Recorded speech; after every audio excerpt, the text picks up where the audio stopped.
So welcome IIPians, कैसे हैं आप लोग। एंड अभी हम शुरू कर रहे हैं हाइड्रोजन एटम के वेव फंक्शन, उसकी डीजेनरेसी और उसके रिलेटेड एक्सपेक्टेशन वैल्यू वाले प्रॉब्लम्स और उसकी शॉर्ट ट्रिक।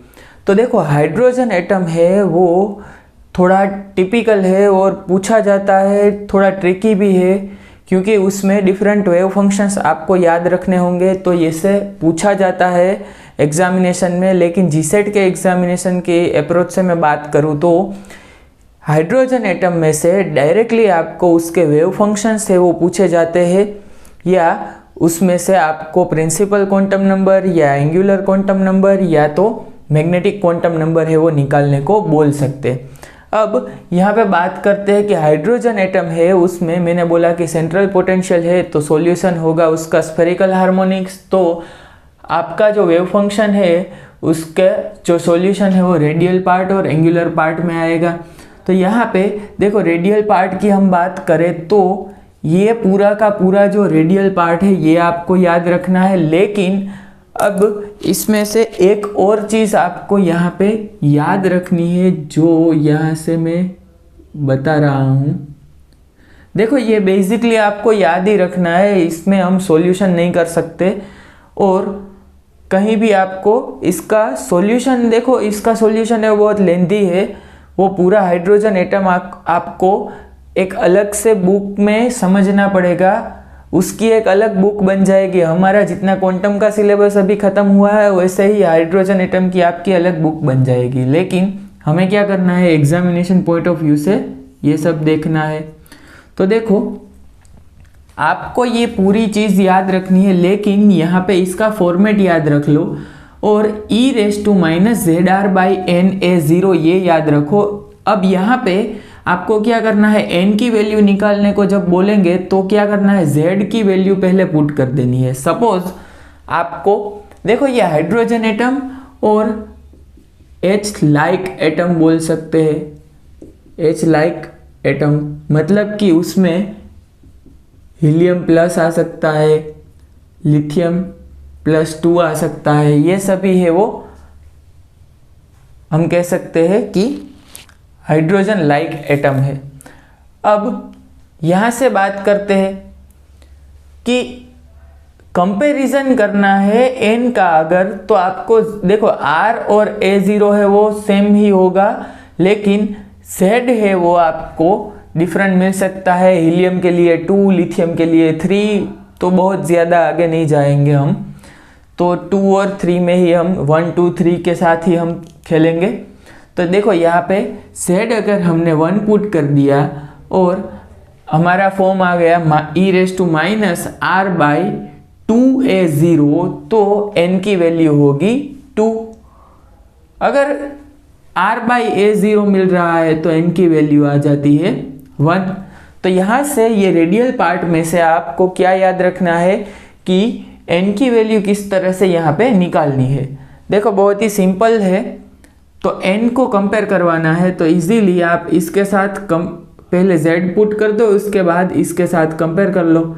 अगर आपको z है वो 2 दिया गया है और यहाँ पे आपको मिल रहा है e⁻⁴/2a0, z अगर 2 पुट करेंगे तो 2 कैंसिल हो जाएंगे। तो जैसे ही 2 कैंसिल हो जाएंगे तो n की वैल्यू क्या आ जाएगी, सॉरी, यहाँ पे अगर आपको z है वो 2 दिया गया है और n की वैल्यू है आपको फाइंड करनी है, तो z की जगह पे आपको 2 पुट करना है। देखो, e⁻²r/, यहाँ पे सपोज a0 है।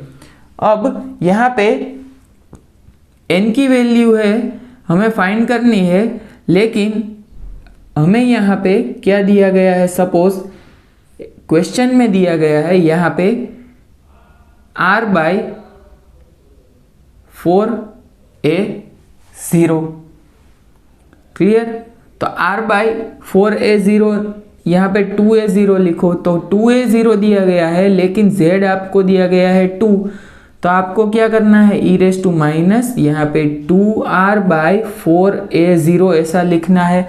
अब ये सही फॉर्मेट में आ गया है, इसका मतलब है n की वैल्यू है वो 4 है। क्लियर?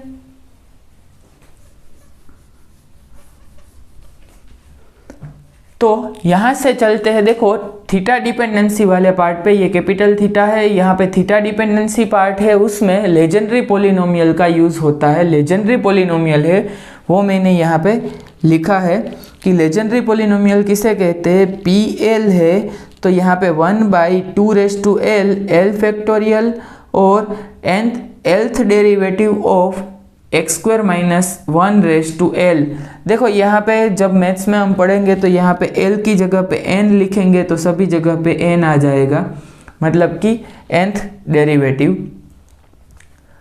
तो अब यहाँ पे PLM cos थीटा। अब देखो यहाँ पे एक चीज़ नोट करना है आपको, वो मैं आपको बता रहा हूँ कि अगर थीटा डिपेंडेंसी है, कोई कहीं भी आपको वेव फंक्शन दिया गया है और थीटा डिपेंडेंसी आपको मिल रही है, तो जितनी थीटा वाली टर्म होगी, थीटा वाली टर्म का जितना पावर होगा उतनी ही आपको एल की वैल्यू मिलेगी। तो अब यहाँ से 5 पे आ जाते हैं। 5 में तो मैंने आपको बताया था कि 1/√2 पाई e⁵m5 अब यहाँ पे इसको अप्लाई करके हम हाइड्रोजन एटम है, हाइड्रोजन लाइक एटम है, उसके ग्राउंड स्टेट वेव फंक्शन की बात करेंगे, उसके बाद एक्साइटेड स्टेट की भी बात कर लेंगे। अब देखो हाइड्रोजन एटम है, उसमें ग्राउंड स्टेट वेव फंक्शन है, वो किस तरह से दिखाया जाता है, n = 1, l है 0 एंड m 0 है। तो अब यहाँ से देखो, ये यहाँ से हटा रहा हूँ, यहाँ पे एक चीज़ आप नोट करो कि n = जब 2 होगा तो l की वैल्यू है वो 0 से लेके यहाँ पे कहाँ तक जाएगी, देखो n-1 तक, और m की वैल्यू जब बात करेंगे तो वो +L2 - L। तो n अगर 2 है तो 0 एंड 1 आ जाएगा, अगर n है वो 1 है तो l है वो 0 आएगा। अब ये चीज़ नोट कर लो। उससे आगे अभी और एक चीज़ लिखो कि l है वो क्या डिनोट करता है, l है वो ऑर्बिटल्स डिनोट कर रहा है। l = 0 1 2 3 4, यहाँ पे s, ये p d f, यहाँ पे g, तो S P D F G के। तो जो हम बेसिकली पीरियोडिक टेबल है केमिस्ट्री में पढ़ रहे थे, वैसे ही यहाँ पे S P D F orbitals है वो यहाँ पे मेंशन करना है। तो L की वैल्यू अगर 0 है तो वो S ऑर्बिटल को रिप्रेजेंट कर रहा है, 1 है तो P ऑर्बिटल को रिप्रेजेंट कर रहा है, तो और N है वो ऑर्बिट्स प्रेजेंट कर रहा है, शेल प्रेजेंट कर रहा है, K L M N। सो n की वैल्यूज है वो 1 2 3 4 है, तो ये K L M N present कर रहा है, रिप्रेजेंट कर रहा है। अब देखो L की वैल्यू है वो यहाँ पे है 0, तो ये हो गया 1 0 0 स्टेट, और 1 0 0 मतलब कि ψ1s, क्योंकि 1 है वो n के लिए लिखा गया है और s है वो, देखो L = 0 है तो S आपको मिल जाएगा। अब यहाँ से ये पूरी कैलकुलेशन करके ये सभी स्टेट है वो मैंने लिखे हैं, तो z³ /πa³ e⁻ZR/A0। अब यहाँ पे देखो ZR/A0 में n = यहाँ पे क्या है, 1 है, इसीलिए यहाँ पे A0 का कोएफिशिएंट 1 दिया गया है। अब n = 2 की बात कर रहे हैं हम, तो n = 2 के लिए देखो n = 2 के लिए L = क्या आ जाएगा, देखो 0 आएगा और 1 आएगा। तो अब हम 0 और 1 की अलग अलग बात कर रहे हैं, तो L = जब 0 आएगा तो m = सिर्फ 0 ही मिलेगा, लेकिन L = जब 1 आएगा तो m = क्या मिलेगा, 0 1 एंड -1। क्लियर? इसका मतलब है -L से लेके +L तक मिलेगी इसकी वैल्यू -1 0 एंड 1। तो इससे जो स्टेट मिल रहे हैं वो क्या मिलेंगे? देखो 2 0 0 बराबर, एक है ये 2 0 0 2 0 0, अब 2 1 और ये 0, अब 2 1 ये -1, अब 2 1 और 1, मतलब कि ये 4 स्टेट है वो n = 2 के कोरस्पॉन्डिंग हमें मिल रहे हैं।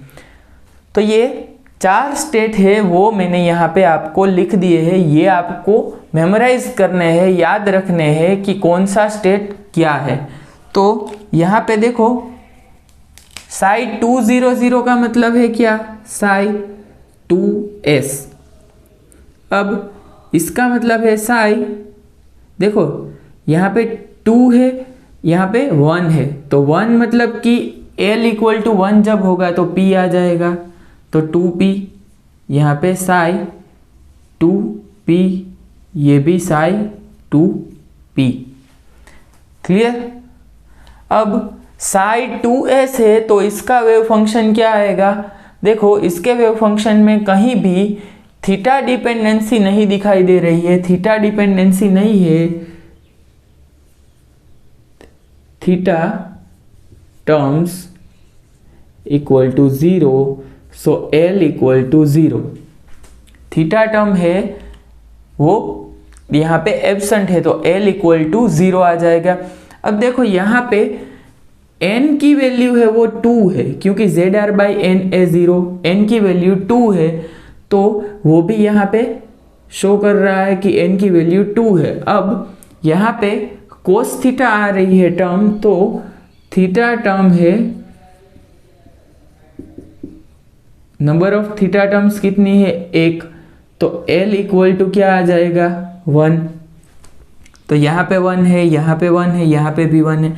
देखो cos थीटा हो, sin थीटा हो, या यहाँ पे भी sin थीटा हो, कोई भी थीटा वाली टर्म यहाँ पे आ रही है। देखो अगर cos² थीटा आ जाता है, तो cos² थीटा अगर आपको मिल रहा है तो इसका मतलब है कि L की वैल्यू है, L जो थीटा का पावर है वो L रिप्रेजेंट कर रहा है। cos थीटा sin थीटा ऐसा आ गया कहीं पे भी, cos थीटा sin थीटा, तो इसका मतलब है L = 2, L = 2 मिल जाएगा। क्यों? क्योंकि यहाँ पे से एक L और यहाँ से एक L, ये आपको बेसिक अंडरस्टैंडिंग के लिए है, अदरवाइज तो ये लेजेंडरी पॉलिनोमियल के थ्रू आप समझ सकते हैं।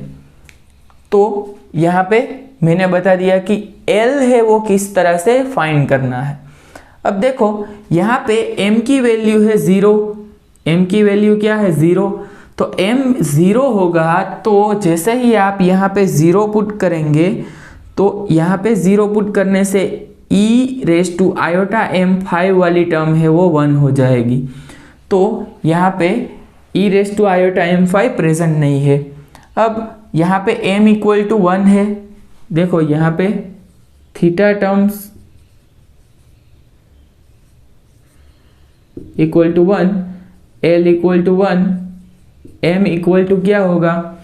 m = यहाँ पे देखो क्या है? 1, e⁻5, इसका कोएफिशिएंट आ गया 1, यहाँ पे e⁻5 इसका कोएफिशिएंट आ गया -1।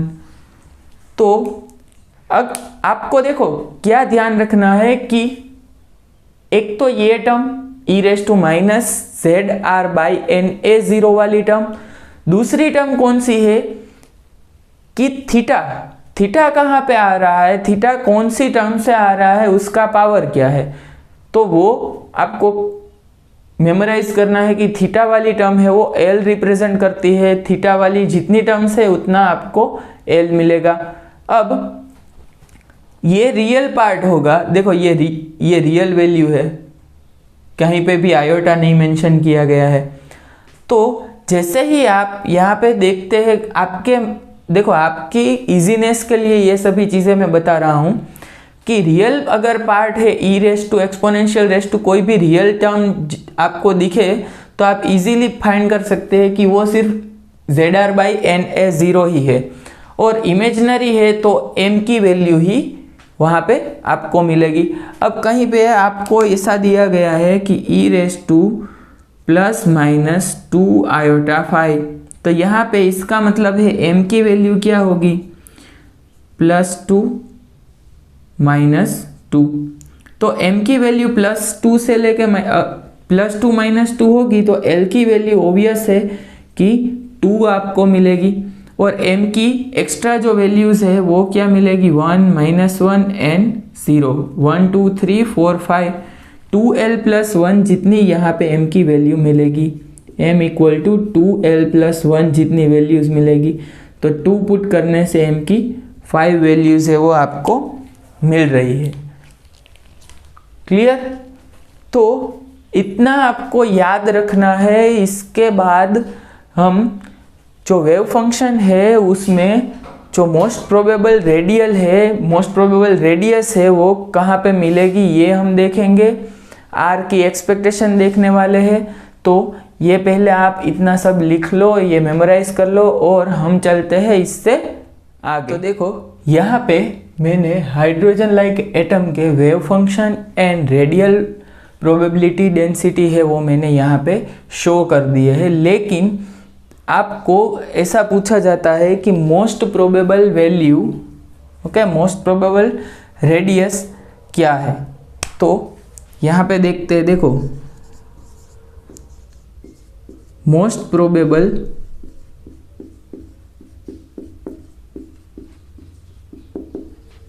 रेडियस। अब मोस्ट प्रोबेबल रेडियस पूछा जाता है तो हमें क्या करना है कि जैसे ही हम हाइजेनबर्ग अनसर्टेनिटी प्रिंसिपल में कर रहे थे कि एनर्जी है वो मिनिमम किस तरह से फाइंड की जाती है, वैसे ही यहाँ पे रेडियल पार्ट का फर्स्ट डेरिवेटिव = 0 करेंगे, वहाँ से r की वैल्यू फाइंड करेंगे, और r की डिफरेंट वैल्यूज़ आएगी, उसको जैसे ही हम r10 में पुट करेंगे तो उसकी वैल्यू पॉजिटिव आनी चाहिए, तो मोस्ट प्रोबेबल रेडियस है वो हमें मिल जाएगी। देखो तो पहले हमें क्या करना पड़ेगा, d/dr first differentiation of r10 square r² = 0 ऐसा पुट करना है। तो देखो इस तरह का डेरिवेशन आपको सिर्फ सिंपल डेरिवेशन है वो आपको करना है। r10 क्या आएगा, e⁻²zr/a0, और यहाँ पे r² = 0। अब इसका डिफरेंशिएशन सिर्फ करना है आपको, तो डिफरेंशिएशन परफॉर्म करने के लिए क्या करना है, पहले r² को कांस्टेंट रखेंगे और एक्सपोनेंशियल का डेरिवेशन कर देंगे। तो r² और यहाँ से डेरिवेशन करने के लिए यहाँ पे क्या मिल रहा है, माइनस, देखो -2z/a0 और exponential raise to 2zr/a0, and ये यहाँ पे कांस्टेंट। अब यहाँ पे एक्सपोनेंशियल वाली टर्म को कांस्टेंट रखेंगे, इसका डेरिवेशन कर देंगे तो क्या आ जाएगा, +2r exponential raise to -2zr/a0 = 0। अब जैसे ही हम यहाँ पे 0 पुट कर रहे हैं तो ये एक्सपोनेंशियल वाली टर्म कॉमन निकल के 0 आ जाएगी, और यहाँ पे रीअरेंज करके लिख रहा हूँ r², देखो -2r²z/a0, यहाँ पे +2r = 0। अब r कॉमन लिख देते हैं। r कॉमन लिखने से क्या मिल रहा है, देखो r कॉमन लिखने से मिल रहा है, देखो ये 2 है वो कॉमन निकाल के 0 के साथ डिवाइड करके 0 बन जाता है। तो यहाँ पे क्या आ रहा है, देखो 1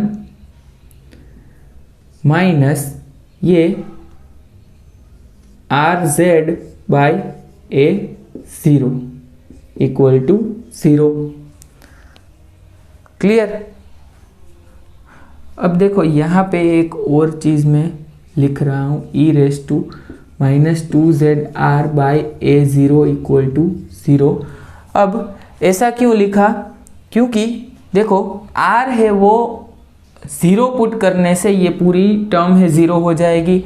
r की वैल्यू देखो ये ब्रैकेट 0 करने से 0 मिल जाएगा, और एक्सपोनेंशियल वाली टर्म है उसमें अगर हम r की वैल्यू पुट करेंगे तो भी ये 0 हो जाएगा।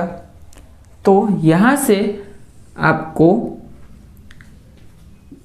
r की वैल्यू मिल रही है 0 इनफाइनाइट, और ये ब्रैकेट है इसमें आपको मिल जाएगा a0/z, यहाँ से मिल जाएगा a0/z। Bracket equal to 0 put करने से क्या आ जाएगा, rz/a0 equal to 1, so r equal to a0/z। अब जैसे ही यहाँ पे ये जो 3 वैल्यूज़ है, 3 डिफरेंट वैल्यूज़ आप इसमें पुट करेंगे r10 में, तो r10 में पुट करने से r10 में पुट करेंगे आप, तो 0 पुट करने से देखो इस टर्म में 0 पुट करने से ये 0 हो जाएगा, तो ये टर्म 0 हो गई। इनफाइनाइट पुट करेंगे तो एक्सपोनेंशियल में यहाँ पे इनफाइनाइट करेंगे तो माइनस इनफाइनाइट, ये भी 0 हो जाएगा। लेकिन जैसे ही आप a0/z करेंगे तो इसकी कुछ पॉजिटिव वैल्यू यहाँ पे मिलेगी। यहाँ पे r10 mod square r square equal to हो जाएगा 0 for r equal to 0 and infinite, but it is positive and real quantity for a0/z। Clear? तो a0/z है वो यहाँ पे हमारा मोस्ट प्रोबेबल डिस्टेंस हो जाता है, मोस्ट प्रोबेबल रेडियस हो जाता है फॉर 1s। 1s मतलब कि यहाँ पे 10 मैंने लिख दिया है, ये p मतलब कि प्रोबेबिलिटी, रेडियल प्रोबेबिलिटी की यहाँ पे बात हो रही है। तो रेडियल प्रोबेबिलिटी में जो r डिपेंडेंसी वाला पार्ट है वो भी लिखना है, और उसके साथ r स्क्वायर है वो मल्टीप्लाई करना है। तो इस तरह से आप फाइंड कर सकते हैं मोस्ट प्रोबेबल रेडियस। अब यहाँ पे आपको पता ही है कि सर है वो शॉर्ट ट्रिक देंगे, तो यहाँ पे शॉर्ट ट्रिक भी मैं दे दूंगा, लेकिन शॉर्ट ट्रिक की कंडीशन है वो आपको याद रखनी है कि कौन सी कंडीशन में आपको शॉर्ट ट्रिक लगानी है। अब ये सभी चीज़ें हैं रिमूव कर रहे हैं हम।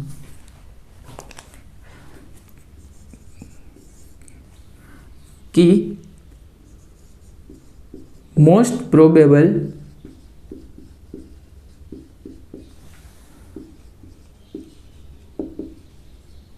Radius equal to n square a0/z। n square a0/z यहाँ पे मैंने लिखा है, लेकिन कब, जब n and l equal to n minus l, मतलब कि l मैक्स, ये कंडीशन आपको दी गई होगी, दी गई नहीं होगी मतलब आपको सोचनी है कि अगर L मैक्सिमम है n-1 जितना, तभी ही ये कंडीशन आप यूज़ कर सकते हैं। यहाँ पे लिख दो क्लियर कट वर्ड में, use this only if L equal to n-1 which is equal to L max. मतलब कि अगर आपको बोला है साई 200 स्टेट, साई 200 स्टेट बोला है, तो n की वैल्यू है 2, L की वैल्यू क्या आ जाती है 0 and 1।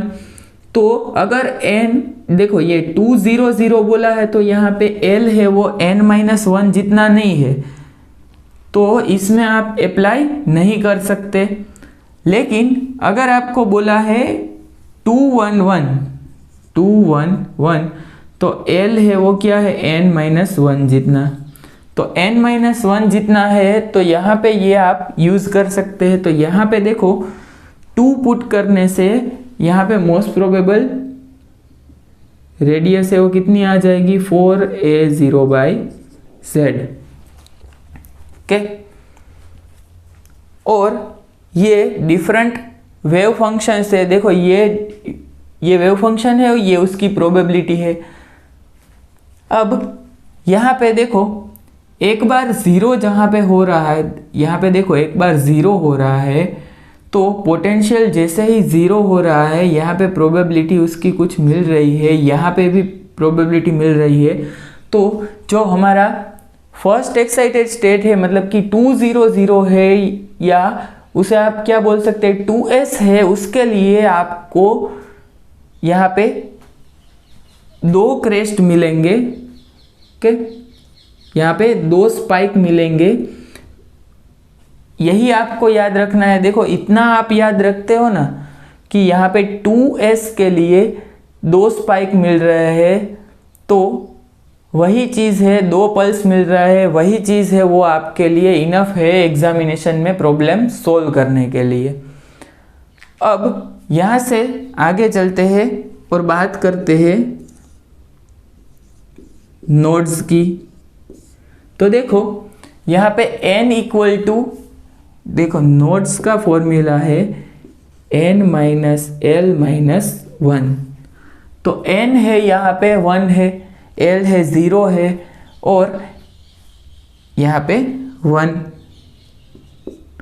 तो जैसे ही यहाँ पे पुट करेंगे तो यहाँ पे नोड की वैल्यू है वो आ जाएगी 0। नोड की वैल्यू यहाँ पे देखो 0 आ रही है, n1 ये 0 -1 1 -1 यहाँ पे 0 आ गई, और यहाँ पे रेडियल नोड है वो भी 0 ही आ रही है।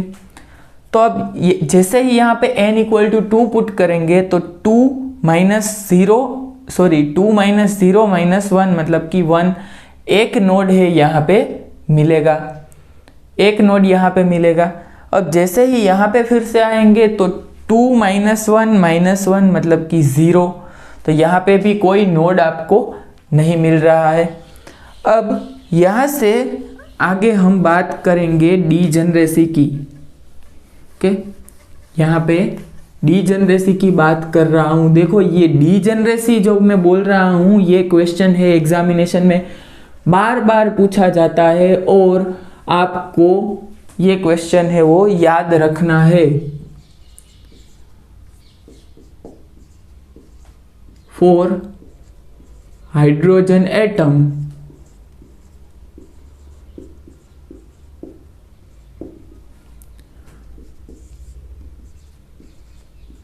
degeneracy excluding spin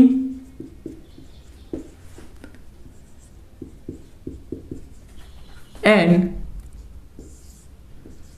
degeneracy including spin. तो क्वेश्चन है उसमें आपको स्पेसिफाई किया गया होगा कि कौन सी आपको डीजेनरेसी है वो बतानी है।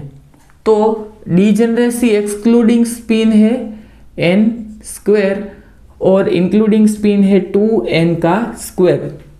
अब आपको ये बोला जाए कि degeneracy of psi210 state excluding spin तो कितनी आएगी। अगर एक्सक्लूडिंग स्पिन बोला गया मतलब कि आपको n² करना है तो उसका आंसर आ जाएगा 4n² मतलब कि 2⁻² मतलब कि 4। अब यहाँ पे आपको बताया जाता है कि अगर डीजेनरेसी है, degeneracy of psi210 including spin, तो उसका आंसर आ जाएगा 8। क्लियर। तो इसका मतलब देखो, इसका मतलब क्या है वो भी मैं आपको समझा रहा हूं, लेकिन ये चीज़ें आपको याद रखनी है, n² एंड 2n² जितनी। क्लियर? इसका मतलब है, डिजेनरेसी का मतलब है, देखो s ऑर्बिट है तो s में देखो s के लिए अगर हम बात करें, सपोज n इक्वल टू 1 लेते हैं, तो n इक्वल टू अगर हमने 1 लिया है तो डिजेनरेसी एक्सक्लूडिंग स्पिन कितनी होगी, 1 का स्क्वायर। मतलब कि अगर 1s की बात कर रहे हैं हम, 1s की बात कर रहे हैं तो क्या आएगा, 1s की अगर हम बात कर रहे हैं तो ये ऑर्बिट है, उसमें सेम एनर्जी का एक ही स्टेट मिलेगा जब हम एक्सक्लूडिंग स्पिन बात कर रहे हैं। अब इंक्लूडिंग स्पिन बात कर रहे हैं तो एक इलेक्ट्रॉन अपवर्ड साइड में फील होगा, एक की डायरेक्शन डाउनवर्ड होगी। तो यहाँ पे ये इलेक्ट्रॉन की और ये इलेक्ट्रॉन की दोनों की जो एनर्जी है वो सेम होगी। तो इस वजह से दो स्टेट आपको सेम एनर्जी वाले मिलेंगे, इसीलिए डिजेनरेसी इंक्लूडिंग स्पिन है उसमें 2 मल्टीप्लाई हो जाता है। अब यहाँ से देखो 2s की बात कर रहे हैं अगर हम, या 2p की बात कर रहे हैं तो क्या आ जाएगा, 2 आ गया। मतलब कि एक्सक्लूडिंग स्पिन है, देखो ये अगर हम बात करें n इक्वल टू 2 स्टेट में 4 आ जाती है degeneracy, 4 degenerate state excluding spin, तो इसका मतलब है कि 4 स्टेट है उसकी एनर्जी है वो सेम होगी। तो यहाँ पे कौन से 4 स्टेट आपको मिलेंगे, देखो यहाँ पे 2s एंड 2p मिलेगा, लेकिन 2p में भी आपको 3 डिफरेंट स्टेट मिलने वाले हैं, 2px, 2py, 2pz। क्लियर? अब n इक्वल टू 3 है तो उसमें आपको देखो 3s, 3p, यहाँ पे भी 3p, यहाँ पे भी 3p, x, y और z, और 3d के डिफरेंट 1 2 3 4 और ये 5 स्टेट मिलेंगे। तो क्या देखो हमारे n इक्वल टू 3 के लिए क्या मिल रहा है, 3 का स्क्वायर 9 स्टेट मिल रहा है। देखो 1 2 3 4 5 6 7 8 9, तो 3d, और यहाँ पे देखो dx², dy², अब उसके बाद dz², के यहाँ पे आप समझ जाओगे 3dy², 3dz², 3dx²y² and 3dx² या z²r²। ओके, तो ये स्टेट्स मैंने बता दिए हैं। तो अभी ये सभी में जब हम इलेक्ट्रॉन की बात करेंगे कि एक जो ऑर्बिट है उसमें 2 इलेक्ट्रॉन है, वो एक स्पिन अप साइड और एक स्पिन डाउन साइड डायरेक्शन में रख के अरेंज होते हैं, तो इसी वजह से इंक्लूडिंग स्पिन जो डिजेनरेसी है वो 2n² है वो आ रही है हाइड्रोजन एटम में। तो हाइड्रोजन एटम के लिए ये जो सभी चीज़ें मैंने बताई है इतनी काफ़ी है आपकी एग्जामिनेशन के लिए। इसके प्रॉब्लम्स है वो हम यहाँ पे देख लेंगे, और बाकी के प्रॉब्लम्स है वो मैं होमवर्क में दे दूँगा। लेकिन यहाँ पे एक जो ट्रिक मैं बताने वाला हूँ कि किस तरह से आपको एक्सपेक्टेशन वैल्यू की प्रॉब्लम्स है वो नेट या गेट में भी सोल्व कर सकते हैं आप इससे क्वेश्चन। तो जीसेट के लिए तो इतना काफ़ी ही है, लेकिन ये जो एक्स्ट्रा मैं प्रॉब्लम बताने वाला हूँ वो आपके गेट एग्जामिनेशन में जो फरवरी में आ रहा है उसके लिए ये काफ़ी है, ज़रूरी है। तो हम चलते हैं हमारे एक्सपेक्टेशन वैल्यू प्रॉब्लम पे। तो यहाँ पे आपके सामने एक प्रॉब्लम दिया गया है। देखो मैंने प्रॉब्लम है वो आधा ही लिखा है क्योंकि हमारी रिक्वायरमेंट ही उतनी है।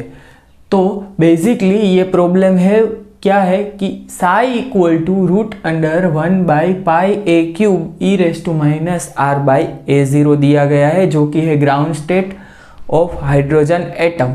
सो electron in ground state of hydrogen atom का वेव फंक्शन आपको दिया गया है और एक्सपेक्टेशन वैल्यू ऑफ आर है वो फाइंड करने को बोल रहे हैं। So expectation value of R मतलब कि यही है कि ये साई आर, साई ब्रैकेट हुआ, तो आर है वो बेसिकली पोजीशन का वेक्टर है। तो इसके लिए एक्सपेक्टेशन क्या होगी, देखो ट्रिपल इंटीग्रेशन परफॉर्म करना होगा, लेकिन पहले यहाँ पे 1/πa0 क्यूब आ जाएगा। अब ये ट्रिपल इंटीग्रेशन जिसमें 0 से लेके इनफाइनाइट, 0 से लेके पाई और 0 से लेके 2π इसकी लिमिट होगी। क्लियर? तो अब जैसे ही हम फंक्शन लिखेंगे e⁻, ये 2r/a0, क्योंकि मोड साइज स्क्वायर हो जाएगा, सो e⁻²r/a0, एंड यहाँ पे r की एक्सपेक्टेशन वैल्यू फाइंड करनी है, तो r और r² sine theta dr dθ and dφ। तो ये r³ में लिख सकता था, लेकिन आपकी अंडरस्टैंडिंग के लिए r लिखा है, क्योंकि r² sine theta dr dθ dφ है वो वॉल्यूम एलिमेंट है स्फेरिकल पोलर में। अब जैसे ही हम यहाँ पे 0 से लेके इनफाइनाइट e⁻²r/a0 और ये r³ dr लिख देते हैं यहाँ पे दूसरे इंटीग्रेशन में 0 से लेके पाई, तो 0 से पाई तक की लिमिट थी किसकी, साइन थीटा की, मतलब थीटा वाले टर्म की, साइन थीटा डी थीटा, और 0 से लेके 2π की लिमिट थी डी फाई की। अब यहाँ पे देखो 1/πa0 क्यूब, जैसे ही आप देखो d5 है उसमें तो आप 5 करके 0 से 2π लिमिट लगाओगे तो यहाँ से ये इंटीग्रेशन में से 2π आ जाएगा, और साइन का इंटीग्रेशन है वो माइनस कोस हो जाएगा, और लिमिट जैसे ही आप पुट करेंगे तो यहाँ से 2 है वो आपको मिलेगा। सो ये दोनों टर्म है वहाँ से हमें 4π है वो मिल रहे हैं। तो ये इंटीग्रेशन आपको परफॉर्म करना है, ये मैं यहाँ पे नहीं करवा रहा हूँ। तो 0 से लेके इनफाइनाइट e⁻²r/a0 r³ dr। सो क्वांटम मैकेनिक्स की पहली ही जो बुक है आपकी, पहले ही उसके 2-3 पेज में ही इंटीग्रेशन लिखा होगा। देखो ये पाई कैंसिल हो रहे हैं, 4/a0 क्यूब। तो इस टाइप का अगर इंटीग्रेशन है तो उसको मैंने बोला था कि वैल्यू आएगी गामा n+1, मतलब कि 3+1 गामा डिवाइडेड बाय इसका जो कोएफिशिएंट है 2/a0, इसका क्या आ जाएगा, यहाँ पे क्यूब है तो 3+1 इसका क्यूब +1 आ जाएगा। अब देखो ये 4/a0 क्यूब, ये गामा 3+1 को 3 फैक्टोरियल लिख सकते हैं, और यहाँ पे इसको लिख सकते हैं 2⁴ डिवाइडेड बाय a0⁴। क्लियर? अब यहाँ से क्या आएगा, देखो 4 यहाँ पे 3 फैक्टोरियल है, सो 4 × 3 × 2 डिवाइडेड बाय, यहाँ से देखो 2⁴ मतलब कि 16, और a0 cube and a0⁴ divide हो जाते हैं, तो यहाँ पे न्यूमरेटर में a0⁴ बच जाता है। तो जैसे ही आप ये मल्टीप्लिकेशन करेंगे तो आपका फाइनल आंसर है वो क्या आ जाएगा, एक्सपेक्टेशन वैल्यू ऑफ r है वो आ जाएगा 3/2a0। क्लियर? तो देखो अगर r² का एक्सपेक्टेशन बोला होगा तो यहाँ पे आपको r² लिखना है, यहाँ पे r⁴ आ जाएगा, यहाँ पे भी r⁴ आ जाएगा। तो यहाँ पे r⁴ आपको मिल रहा है, तो यहाँ पे 4 फैक्टोरियल आ जाएगा।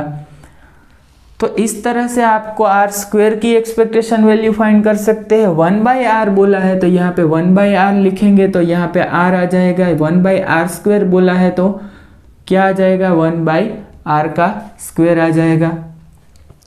तो अभी यहाँ पे देखो इतना लेंथी डेरिवेशन था, लेकिन अगर हम शॉर्ट ट्रिक से चलते हैं तो हम इजीली ये डेरिवेशन है वो 2 और 3 स्टेप्स में कर सकते हैं। हमें डेरिवेशन ही नहीं करना है, जो इंटीग्रेशन हमने परफॉर्म किया। तो ये 4 फॉर्मूलाज है वो आपको याद रखने, ये 1, ये 2, ये 3, ये 4।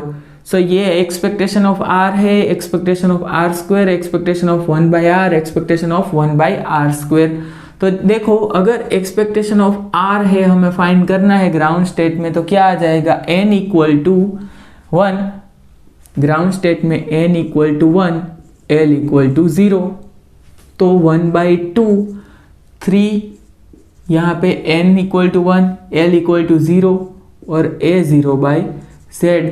तो अगर हाइड्रोजन एटम है तो z = 1 लिखना है, तो यहाँ पे 1 आ जाएगा। तो आ गया ना 3/2 a 0। तो ये चीज़ें हैं वो आप अभी ये 4 इक्वेशन तो याद रखना ही है आपको, लेकिन अभी यहाँ पे 4 डिफरेंट चीज़ें नोट कर रहा हूँ। For ground state of hydrogen atom क्या लिखना है, r की एक्सपेक्टेशन वैल्यू आ जाएगी 3/2 a0। उसके बाद r² की एक्सपेक्टेशन वैल्यू आ जाएगी 3 a0²। ओके, यहाँ पे जैसे ही आप पुट करेंगे n = 1, सो 1/2, यहाँ पे 1, सो 5 + 1 6, 6/2 3, 3a0²/z², z² की जगह पे 1 पुट करना है।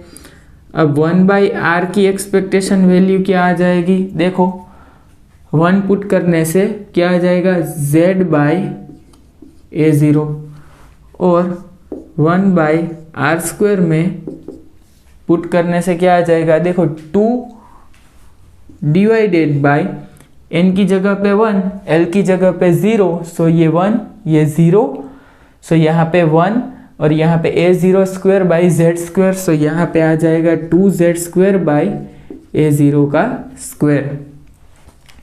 तो ये 4 चीज़ें हैं वो आपको याद रखनी है।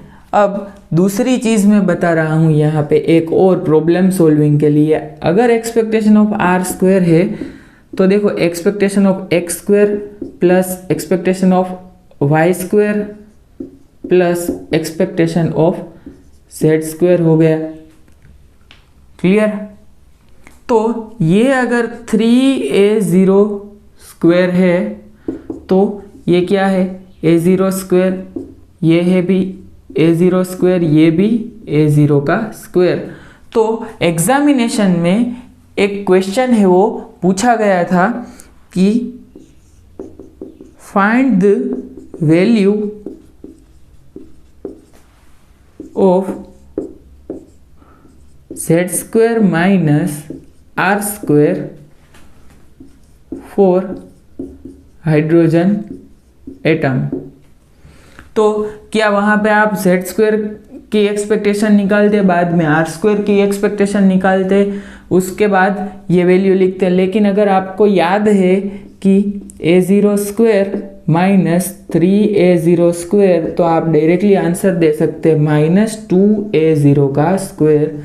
तो ये क्वेश्चन है वो मैं आपको फोटो या पीडीएफ में दे दूंगा कि यही क्वेश्चन है वो एग्जामिनेशन में पूछा गया था। तो यही क्वेश्चन है वो मैंने आपको एक्सप्लेन किया है कि x² y² एंड z² है वो किस तरह से r² मतलब r = तो आपको पता है r = x y and z। So r² = होगा x² y² एंड z²। तो अब find the value of z, expectation of z² minus expectation of r² है, तो -2a0² आपको मिल जाएगा। तो ये 4 चीज़ें आपको याद रखनी है और ये भी याद रखना है कि आर की डिपेंडेंसी मतलब रेडियस की डिपेंडेंसी किस पे है, एन एंड जेड की, और जो एनर्जी है उसकी डिपेंडेंसी एन एंड जेड की क्या है याद रखनी है, वेलोसिटी की भी याद रखनी है। म्यूनिक एटम है, सॉरी पॉजिट्रोनियम एटम है, वो भी मैंने आपको बताया है। तो ये कंसेप्ट भी आपको याद रखना है, सभी चीज़ें 1-2 बार रिवाइज करनी है, इसकी वजह से आप इजीली एग्जामिनेशन में आंसर दे सकते हैं। तो इसके बाद हम डायरेक्टली क्वेश्चन से वो देख लेंगे, लेकिन ये लेक्चर के लिए इतना ही रखते हैं। क्वेश्चन है वो मैं नेक्स्ट लेक्चर में दे दूंगा, वो क्वेश्चन का लेक्चर है वो भी थोड़ा कम ही रखेंगे, उसका टाइमिंग भी। तो ये साथ में हम प्रोवाइड कर देंगे ये दोनों लेक्चर्स, तो ये क्वेश्चन है वो आप देख लेना।